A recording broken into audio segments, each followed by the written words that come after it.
जेतबळे दानव आ देवता मानकर युद्ध हेबो सेही समय पंडित मंडली जड़े जीतिब आ जड़े हारिब यदि समस्ते जीति जीवे तेरे सदा सर्वदा को पंचाली विवस्त्र ना होइतिला सेही परि महाप्रभु जगत रे आपन नाम रे डिंडुरा बाजिबो ए महाप्रभु आपन सदा सर्वदा भक्त मानको मन कथा को बुझी पारंती तेरे महाप्रभु आपन जेतबळे आज सेही समय रे युद्ध चली थाए आपन माया घर ठाकुर सदा सर्वदा दानव मानको निष्कृत करी भक्त मानको उद्धार करि थांती तेरे सेही कथा कवि आपन कहिले सुंदर भाव रे कोन हबो बोले हारिले बसिबु तळे जितिले बसिबु पुळे हारिले बसिबु तळे जितिले बसिबु पुळे हारिले बसिबु तळे जितिले बसिबु पुळे हारिले बसिबु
मंडली लक्ष्य देवे से महाप्रभु सांगरे आज भक्त गोपिनी माने आज से सुंदर भाव मुहूर्त को आदान प्रदान कर समय जड़े सखी आउ जड़े सखी कहूँ सखी लो आज कौन जानी आज हूँ पवित्र जन्माष्टमी से जन्माष्टमी धारा विवरण किसी जानी कि जान ताले छोड़ को सुंदर भाव रे कहूची से जन्माष्टमी रो कीर्ति बहुत किछ रहिबा परे समय को शांत करी आमे बाणी को प्रदान निश्चित करिबा समय जतबेले डाकरा देव सेतबेले बाणी को निश्चित विराम देवे सखी की आउ जने सखी कहूची सखीलो जो नटनागर ठाकुर आज जो कंसराजर बंदी गृह जन्म होईची पंचम षष्ठ सप्तम बार पिला को दर्पण शिला रे जतबेले कंस मारी दिए सेही समय रे सप्तम गर्भ को लक्ष्य रखी अष्टम गर्भ रे महाप्रभु जन्म ग्रहण कले सेही महाप्रभु अर्धरात्रि रे के निंजा स्टोर नंदराजा के गृह छाड़ी दे आसीले महाप्रभु नंदराजा के गृह रे गाड़ी सबिरे पूरा चले 200 पालन नहीं आसीले भगवती महामाया को जेतबेले कंस आसी देखि अछि गाड़ी सबिरे पूरा 200 चले कथा पड़े सेतबेले कंस के राखी जाए कथा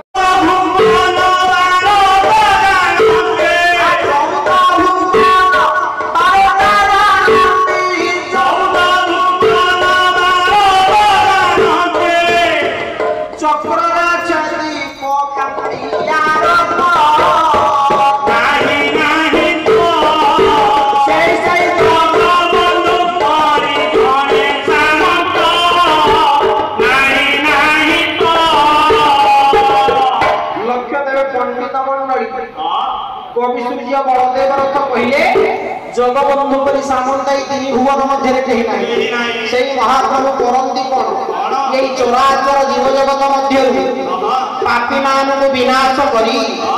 भक्त मान को प्रतिपालन करती सेही विजय र पताका टी फर फर किनि उड़ाती तेबे सेही विजय र पताका को उड़ुची केउठी सुंदर भाव रे कवि आजी कहिले तेबे सेही की पताका उड़ुची ना पतित पावनी पताका नीलकंदर मध्य आज नीलाचल क्षेत्र रे उड़ुची तेबे पंडित कवि कहिले से उड़ु नाही से कोन करूची कहले पताका उच्चल चंचल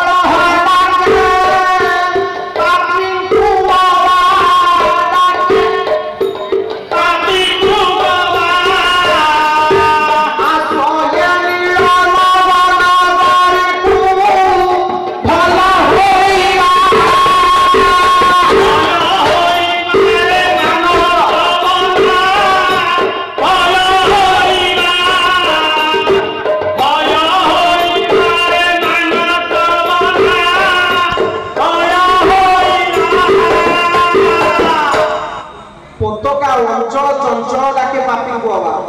पंडित मंडली से केउ पताका से होची पतित पावन पताका अच्छा पंडित मंडली पतित अर्थ कोन पतित अर्थ दुख पावन अर्थ मोचन करिबा पंडित मंडली जे दुख मोचन करे जे पाप मोचन करे ता नाम हेला पतित पावन जे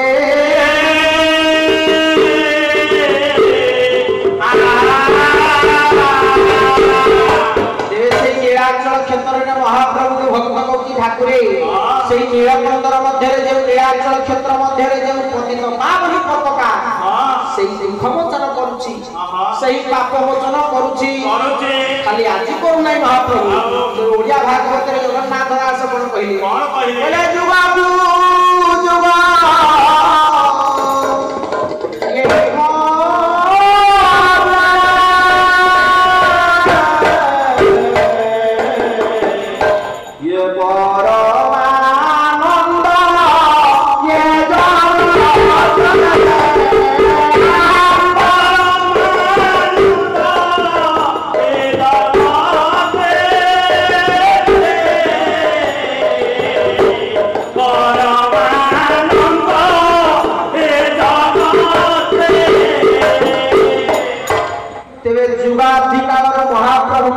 पतित पावन महाप्रभु आज से विराजमान करी ये चराचर जीव जगत प्राणी मानकर पाप पुण्य सब कथा आज निर्धारण करते सब पातकी मान को नीलाचल मध्य निमंत्रण करती हे पतित बंधु तुम्हें नीलाचल क्षेत्र को टिके पड़ी आस तुम्हें नीलाचल क्षेत्र टिके पदार्पण कले तुमर ओजन मार्जित पाप आज दूरीभूत होई बजे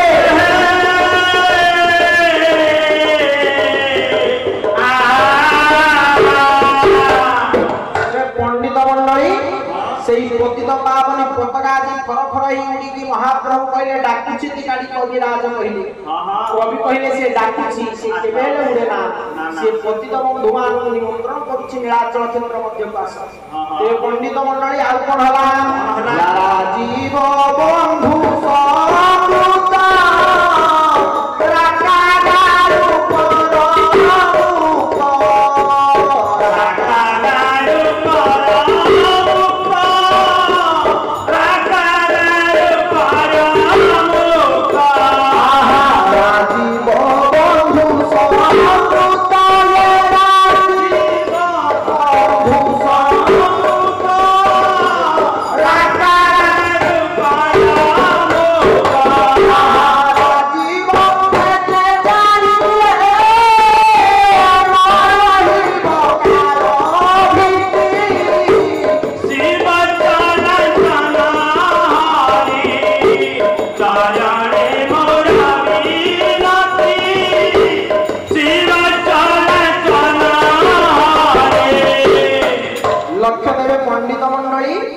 राजीव हेले पदम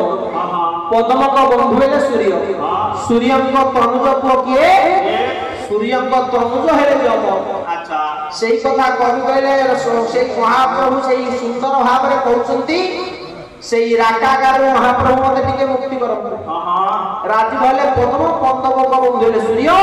सूर्य को तनुज हेले जम जमर राकागार के महाप्रभु मते मुक्ति करम पंडित मंडली सेटा राकागार नह ताको संस्कृत रे विलोम कले सेटा होची कारागार सेही कारागार महाप्रभु मते टिके मुक्ति करंतु जदि आपण मुक्ति करिवे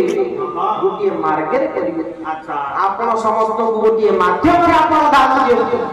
आपण गोटिए माध्यम रे किछि धन दौलत दियंतु बिना माध्यम रे आपण काहा किछि दियंतु नाही